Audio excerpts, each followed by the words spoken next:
Welcome to the Elokus podcast. This is class number 7 in the discourse Zeis Chukas of the year 5672.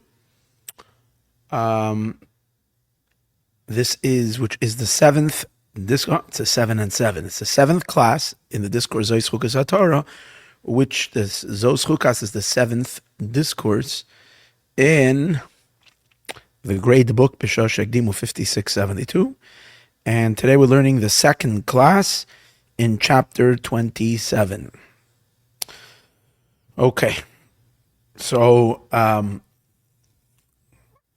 yesterday we were learning that the tzimtzum, we're learning the effect of the tzimtzum in the light, and that there is two tzimtzumim, and two effects of the tzimtzum. And he says it actually comes in two stages. Unlike in the metaphor, the last thing we learned yesterday was how the metaphor works. Is that when you differentiate letters from a formation of words and sentences, when you separate letters, we learned you have a double loss. You have a loss of the internal light, which means the meaning of the word, the meaning of the sentence, the idea that can only reside if you have a bunch of letters together, if you have words. Then you have an idea. And then in addition to that, there's a higher, more distant, secret power, a more mysterious power that is lurking in the background, and that is the power to even to join letters together. And that we learned is coming from a very, very deep power of the soul. And when you scatter the letters, you're undoing both these lights, both these energies. And this was serving as a metaphor of what happened when these Esa Spheres Agnuzais, when these 10 hidden Sphirot that are in the Or Ein Sof, when they begin to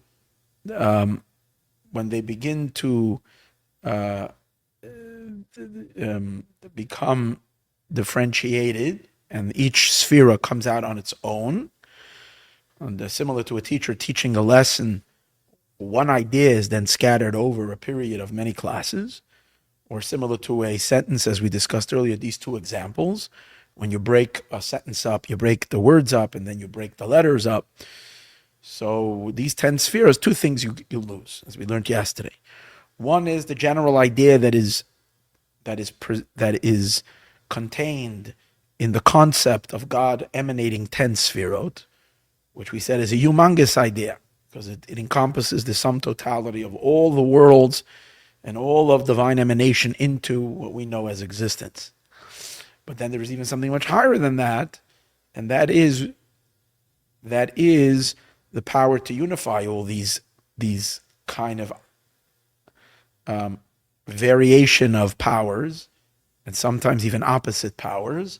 That power is from the limitlessness of the Or Ein Sof, even before the 10 hidden Sphirot, something higher than the 10 hidden Sphirot, from the level of Sphiros Enkates, from the level of the Or Ein Sof, the primal level of the Or Ein Sof, where the level of the Or Ein Sof is Sphiros Enkates, the attributes are without an end. From there comes the power to join these forces together and to bring about the formation of the 10 spheros as they are one unit. But automatically, what should happen automatically is when you differentiate and you separate, you take the Esa Spheres Agnuzais and you carve it up. It means you bring it into the kav. Once you're bringing it into the kav, that's some kind of an expression of the Sphirot. You're spheritizing it, so to speak. You're producing sphera after sphera, attribute after attribute. And when that is being done, you should be losing both these things instantly. We should lose the general idea that is in all 10 spheros together. Like we discussed yesterday, instead of seeing a human being, you're seeing hands and feet and limbs and individual pieces. And then it's not the same like when you see the sum totality of the person. But in addition to that, the mysterious power, which was only present and being effective in and being so to speak, engaging. It was engaging over here because it was affecting this combination of sfirot. Since you're losing the combination, so then this power also disappears. However, we learned yesterday that in the nimshal is different than the mashal, which means the application as we apply it to God, it works different than in the example. In the metaphor, both these tzimtzumim happen instantly at the same shot. But over here, it's not that way. It's two separate tzimtzumim. One of them is to hide the infinite light, the Or Ein Sof, the higher level of the Or Ein Sof, the level of Sfiras Ein Kate. That's one tzimtzum. And that tzimtzum we learned yesterday is to the fullest degree. That Or has to be hidden totally, completely, without leaving even a tiny bit of a trace. In the words of the Kabbalist, that's called B'derech Siluk, in a manner of Siluk. Siluk means complete removal. And then the second tzimtzum is taking the 10 sfirot, which were all unified together, and then differentiating them into individual spheres. That's a second. And over here, you're not chasing away the light completely. You're leaving little crumbs of it. And that's the idea of B'derech Miut. The tzimtzum is now B'derech Miut. And it doesn't explain why over here it couldn't be in one shot, but there are two, or at least I don't see that yet. But let's see, maybe we'll see why he does that and why he says that. But let's explain. So let's go back over here. The Inyan who? No, wait. Ulamayla, let's go back. Again, this is a couple of lines into chapter 27. Ulamayla and base, we actually learned these few words, but I'm just for better flow, let's read it inside. Ulamayla and above and base tzimtzumim. These are two separate tzimtzumim. One is tzimtzum Ein Sof, is the tzimtzum of the Ein Sof. For who? And that means sha'or shebebchenes Ein Sof, the or, the light that is in a level of Ein Sof, nistalik, departed, and nisalim, and it became reabsorbed. Shenichlal ba'atzmusai. It went back into the atzmus. It went back in to the essence, meaning into a non-or state, into a non-express state. V'abeis, and the second, atzimtzum b'shayrish shamakar akav. Second tzimtzum is already taking place in a more narrow element of the Or Ein Sof, if you can say that, which means particularly targeting the Esesphires Agnuzos. And that's called the Shoresh, that's already the root, Umakar, and the source, Hakav, of what will later become the line, the thread, Lias Nimshach. And what's the tzimtzum? Instead of them being, all of them unified together, but Lias Nimshach Sfira Achas. So which will come out in individual Sfira Lavad, Loi B'his Arvus Kulam Yacha. Not when they're all mixed together, all as one. V'yashlema, we can say, when the Or, now he's going to explain why it comes in these. I guess this is what he's maybe trying to explain. I think he's explaining not only the general, these two tzimtzumim, but also why one has to precede the other. It's not a let's see. I'm not sure about this. Let's see while we're explaining it together if that's what we reach. But I think we'll also have somewhat of an understanding why over here it has to be two separate tzimtzum. So he explains. We can say when the infinite light, when he see the light beyond the esesphirais agnuzais, he calls it bali gvul mamish, the literal limitless light. Then haya esesphirais agnuzais. So then this more lesser element of Or Ein Sof, if you can imagine an Or Ein Sof, and then a little area that is cordled off, so to speak, with a very, very slight, hardly noticeable different tinge. Imagine, I'm just making it very physical, but so you have like this vast expanse, and in the middle of the sky, of this vast infinite sky, there is a little bit cordled off, which you don't even, it's not with a string or with anything like that. It's just a tiny different shade of a different coloring, which this is already a the space, so to speak, or the substance from where there is already a narrowed slant already to the Or Ein Sof, that the Or Ein Sof is going to produce 10 spheroids and not more and not less. So when the initial Or Ein Sof Abligul Mamish was shining, was in a expressed manner, that means before the tzimtzum, or before the first tzimtzum, So then the 10 hidden spheres, they were completely nullified legamri, completely. Gebittel ziv hashemesh b'shemesh, like the nullification of the ray of the sun in the sun, because this light that's going to become the or pnimi, that eventually is going to become this indwelling light that is going to fill all the olamos, all the worlds, when it is still in the ocean from where it comes from. It's like a little drop of water in the ocean. And the example he's using is a ray of light in the greater sun. That example is, by the way, used in Chassidus on many levels to explain how something is utterly canceled in its source. But here he uses it again over here. Like we explained earlier in chapter 18, how it's undifferentiatable. The alkane, and therefore, in order even to produce a esespheres agnuzos that can be identified as a source for creation, to become a shorish for the kav, first you needed the tzimtzum b'pcheneses almas or abligvul. The or abligvul, the infinite light, needed to fade out completely. And when that faded out completely, now you can see the potential for 10 spheres. And this allows for the esespheres agnuzos to kind of be present. And then, but even the esespheres agnuzos, as we discussed earlier, is still Ein Sof. And in that state of existence, the worlds are not able to receive them at all, like we learned in the last Maamor. So now they need to go through another tzimtzum, but this is the tzimtzum of the whole concept that we learned of taking a word and breaking the word up, or taking an idea and breaking it into lessons. That tzimtzum. Afterwards, that tzimtzum be'esespheres agnuzos.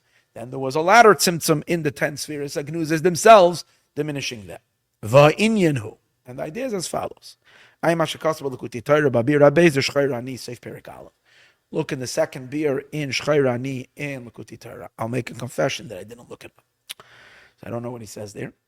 The end is Bar La'el, because we already explained earlier, Perek Tazayin, in chapter 16.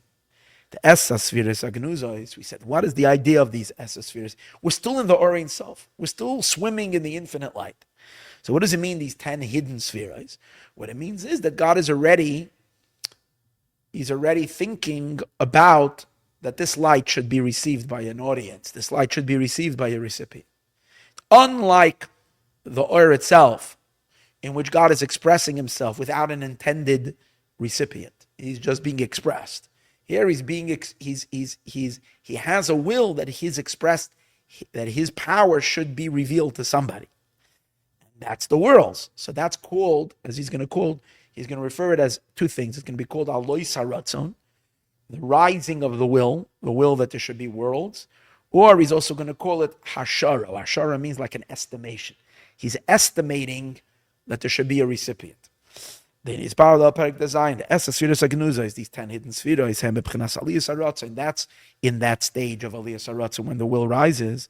Sha'oler b'tzayne ha'pashut. When it arises in a simple will, lahatzel, to emanate, chulu, and then to create, and then to form, and then to make, to complete, which is all four worlds. Okay, that's that level.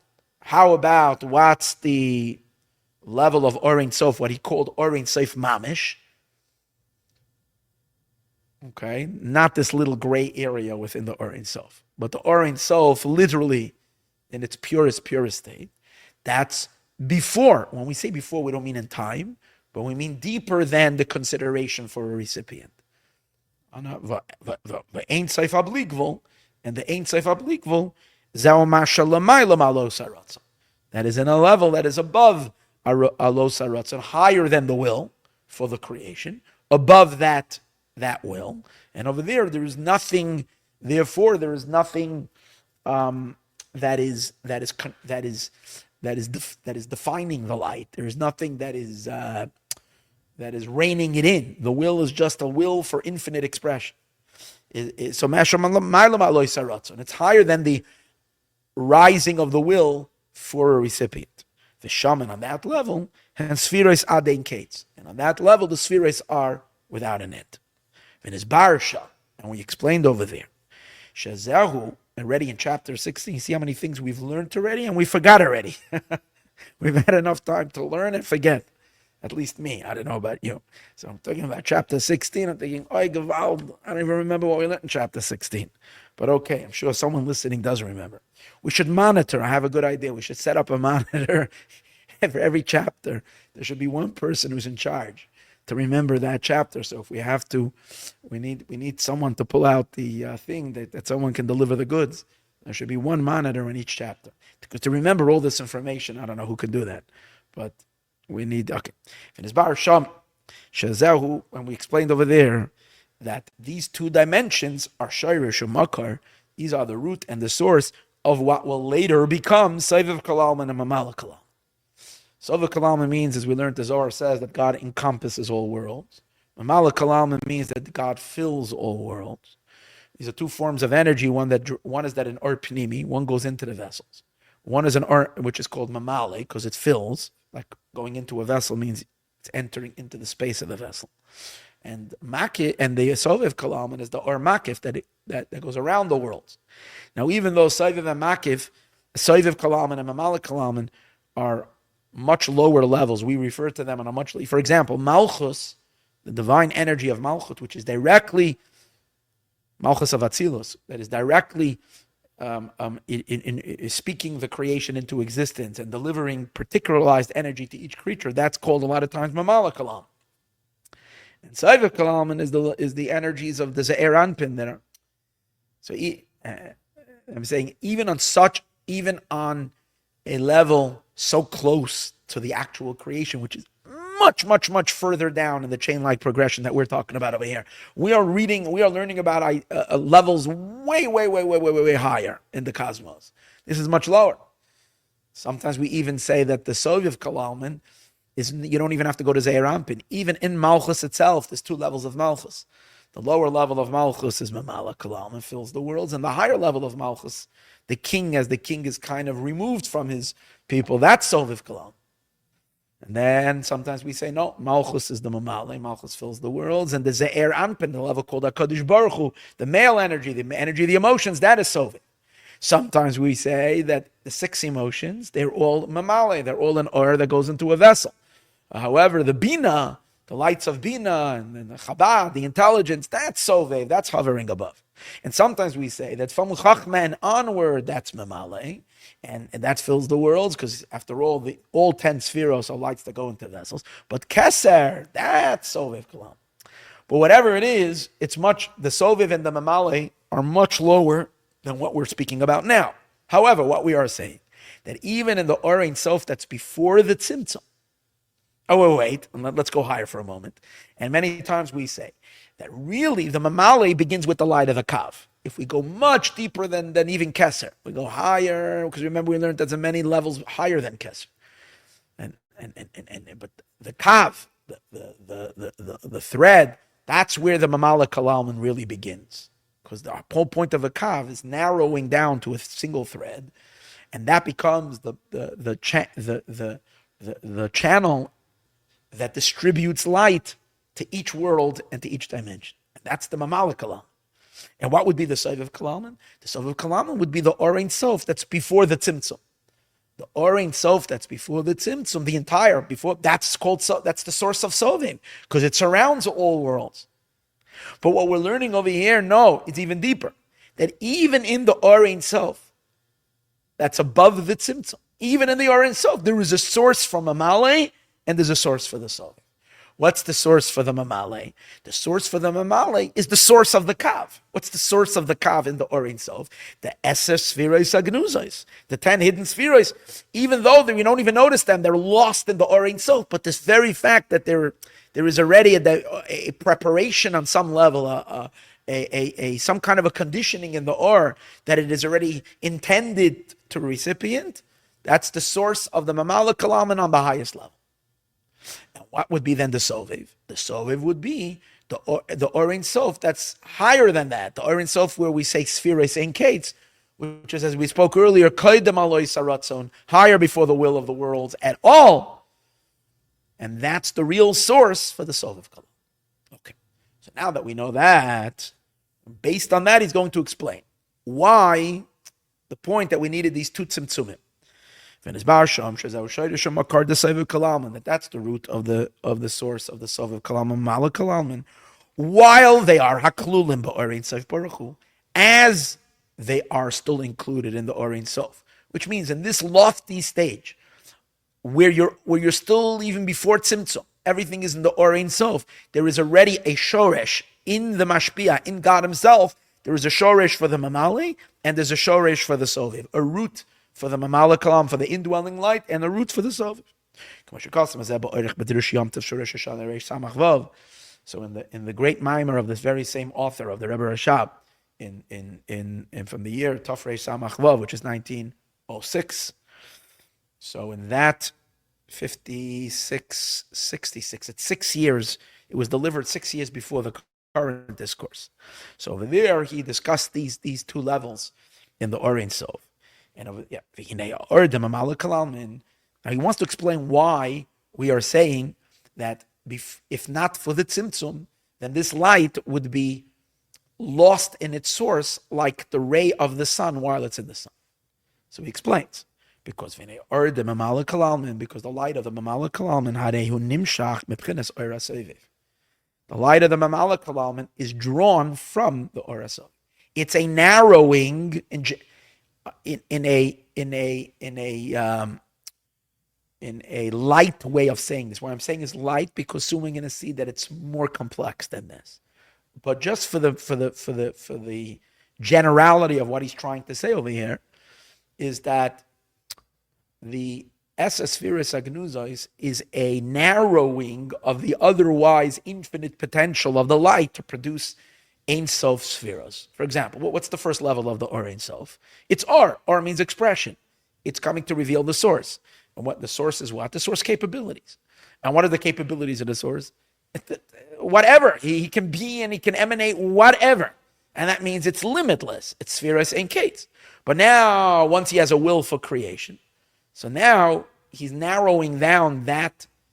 Now he's kind of flaunting, if you might say, his ability to do something particular. Okay, he's pulling out 10 tools and making up a toolbox of 10 tools instead of an infinite toolbox. He's narrowing it down. So this is so that would mean that the second stage is is drawing forth a more specified particular energy from a broader state. That's what he's saying. It's coming from the Or HaSoviv.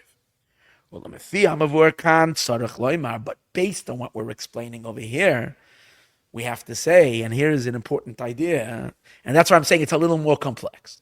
Because the easy way of saying it is exactly like I said it before. There is an infinite potential, and then from that infinite potential, we are taking a snippet of it and using that, so to speak, as a potential for 10 particular powers. You're leaving the rest of the ocean behind. You're pulling out one bucket, and that bucket is of 10. But according to that would mean that initially, when the infinite light is emanated, it's like in the emanator himself, let's say the emanator, which is God himself, the one bucket, let's say God emanates an ocean, okay? He emanates the entire ocean. He projects an ocean. So to him, it doesn't matter at all if you're gonna pull out a bucket just of 10. So it's almost like to him, it's unintentional, the fact that later there will be a bucket of 10. There'll be a bucket of 10, but to him, what matters to him is his emanation of what he desires to emanate is just his infinite light. That which is later going to quarter off a little part of it and say, okay, this is going to become a source for 10 spheres, is not. It doesn't matter. It's almost like just breaking a piece off the Or HaSoviv, which becomes the Or HaMamala. But what he's saying now, it's not that way, because if you remember, the whole idea over here is to explain is that there's two lights. The Or HaMakiv is from the very get-go intended to be Makif, not to be received in a vessel. And the Or HaMamala and the light of Mamala Kalalman, which are the 10 hidden spheres, are meant to be or pnimi from its very beginning. So what that means is that it's not just an infinite potential, and then from the external, as he calls it over here, from the external element of this infinite potential. Why am I saying external? Because you're not grabbing the pneumius, which is infinite. You're kind of you're snipping off on the very end of the blanket, a little piece, and creating a blanket for the universe. like the reason we're using a garment, you'll see in a minute. You're snipping off a piece of the garment, and you're making. It's not that way. It's really when Hashem emanates his infinite light, he's emanating infinity, and within the emanation of the infinity, he's also emanating with it from the very get-go, a power of defined energy. In other words, in the Or Ein Sof, when it's being revealed in Or Ein Sof A, together with the birth of the Or Ein Sof A is Or Ein Sof B as well, which means Or Ein Sof with a slant, with the intention of an audience.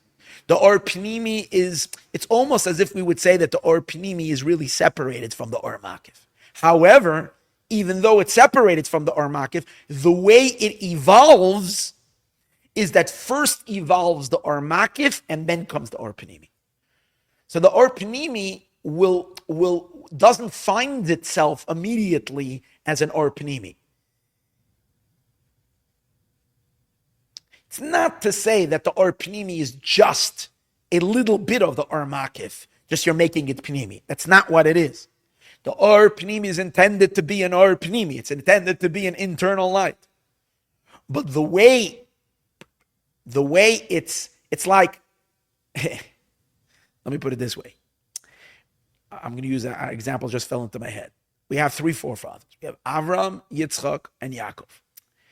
And you say, when God gave Avram a child, and he gave him Isaac, God wanted to give him Isaac, and he gave him Isaac. And then you take a little bit of Isaac, and you produce Jacob. So Jacob is not like anything in particular. Yaakov was never any particular intention. Hashem wanted to give Avram Yitzchak. No, Yitzchak also has a potential for children. So inevitably, when Yitzchak was born, eventually Yaakov will also come. And Yaakov is like we say, actually the Torah says that, Bi Yitzchak yikara l'chazara. In Yitzchak, there's a little piece of Yitzchak which will be your child. There's a part of Yitzchak which will be Esau, and he's rejected. And Yaakov, but what is Yaakov? Yaakov is not an independent entity. He's just an extension of Yitzchak into the next generation. But it's not that way. We know actually God very much was considering when he was giving Avram Yitzchak, he very much was considering Yaakov. Although he didn't give him Yitzchak and Yaakov separately, he gave him Yitzchak, and from Yitzchak, Yaakov is extracted. Yaakov has to emanate from Yitzchak, but it doesn't mean that Yaakov has no other identity than just being a piece of Yitzchak. Yaakov is his own entity, but he's emerging through Yitzchak. The same idea is with Sovev Kalam and Mamala Kalam. It's not that God is just doing a Sovev, and then from the Chitzanius from the external part of the Sovev comes the Mamala Kalam and comes the internal light. The Esesviris Agnuzos is from the Eibishter desires, God wants to emanate Or Ein Sof, both on 2 levels. But the way it happens is that the Mamale, the Esesviris Agnuzos, will emerge via and through the Sovev, and first it's included in the Sovev, and then it emerges. And because it's first included, for that reason, it's indifferentiable. Since it's born, since it's one is born from the other, one comes out from the other, and its source is the Sovev. As long as the Sovev is very, very dominant and present, you won't even notice it. So you have to hide the Sovev in order for it to be revealed. That's his Nakuda, the Knech that he's saying over here, the way I understand it. It's not a little piece of the Oira Sovev that the Mamalik comes from. The external element of the B'li Gvul. kiyem. Rather, shekolul ba'oret. It's independent in it's an independent thing, but it's absorbed in the oras oiviv. But since it's absorbed in it, it's in a state of complete integration, and in a complete unification in the Orein Seif. And as he will give an example, and we will leave this example, a beautiful example for this, in the next class. Okay.